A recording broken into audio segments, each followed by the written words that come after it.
भक्तों, श्री रुद्र संहिता तिथि खंड के 25वें अध्याय में आज हम शिव द्वारा पार्वती की तपस्या की परीक्षा लेने की कथा को जानेंगे। ब्रह्मा जी बोले, हे मुनिश्रेष्ठ नारद, सप्त ऋषियों ने पार्वती जी के आश्रम से आकर त्रिलोकीनाथ भगवान शिव को वहां का सारा वृत्तांत सुनाया। सप्त ऋषियों के अपने लोक चले जाने के पश्चात शिव जी ने देवी पार्वती की तपस्या की स्वयं परीक्षा लेने के बारे में सोचा। परीक्षा लेने के लिए महादेव जी ने एक तपस्वी का रूप धारण किया और उस स्थान की ओर चल दिए जहां पार्वती तपस्यारत थी।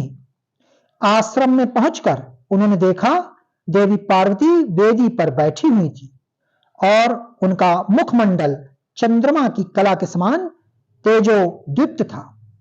भगवान शिव ब्राह्मण देवता का रूप धारण करके उनके सम्मुख पहुंचे। ब्राह्मण देवता को आया देखकर पार्वती ने भक्तिपूर्वक उनका फल फूलों से पूजन सत्कार किया।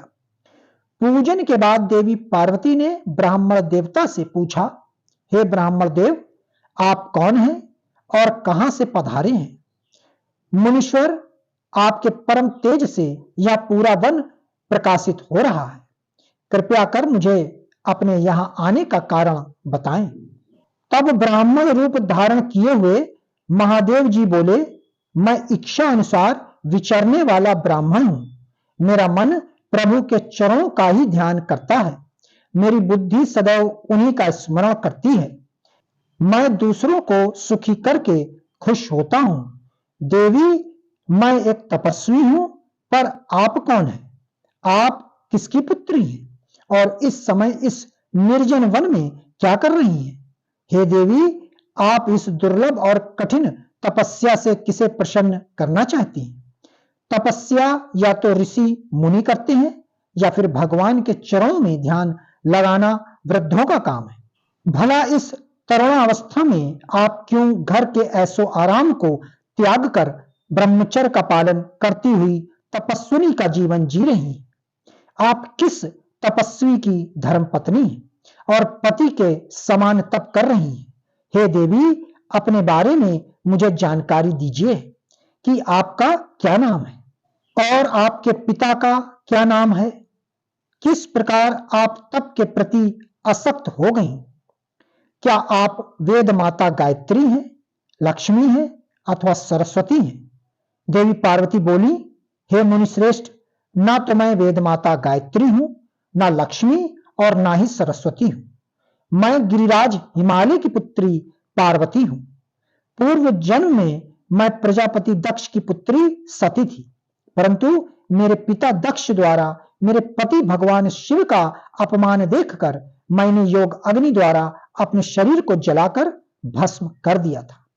इस जन्म में भी प्रभु शिव शंकर की सेवा करने का मुझे अवसर मिला था।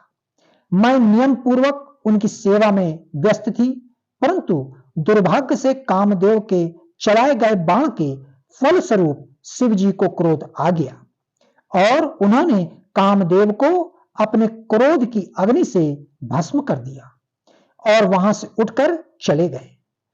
उनके इस प्रकार चले जाने से मैं पीड़ित होकर उनकी प्राप्ति का प्रयत्न करने हेतु तपस्या करने गंगा के तट पर चली आई। यहां मैं बहुत लंबे समय से कठोर तपस्या कर रही हूं ताकि मैं शिव जी को पुनः पति रूप में प्राप्त कर सकूं, परंतु मैं ऐसा करने में सफल नहीं हो सकी हूं। मैं अभी अग्नि में प्रवेश करने ही वाली थी कि आपको आया देखकर ठहर गई।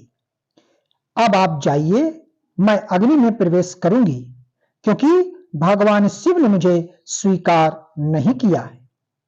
ऐसा कहकर देवी पार्वती उन ब्राह्मण देवता के सामने ही अग्नि में समा गई।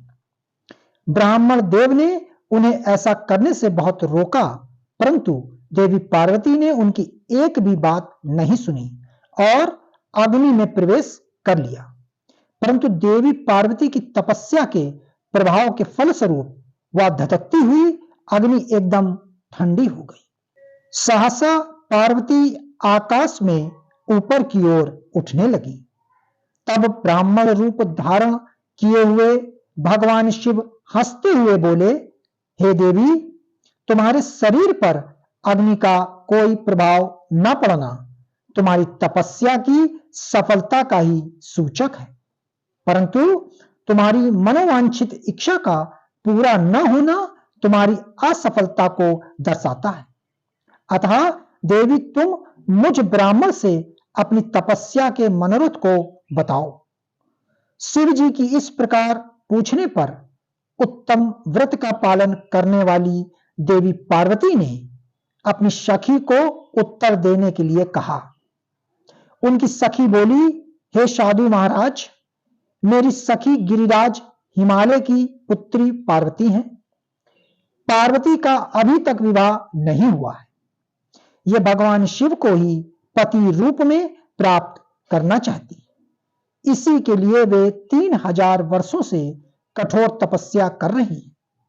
मेरी सखी पार्वती ब्रह्मा, विष्णु और देवराज इंद्र को छोड़कर बिना कापुणी भगवान शंकर को ही पति रूप में प्राप्त करना चाहती। इसलिए ये मुनि नारद की आज्ञा अनुसार कठोर तपस्या कर रही हैं। देवी पार्वती की सखी की बातें सुनकर जटाधारी तपस्वी का वेश धारण किए हुए भगवान शिव हंसते हुए बोले, देवी, आपकी सखी ने जो कुछ मुझे बताया है मुझे परिहास जैसा लगता है।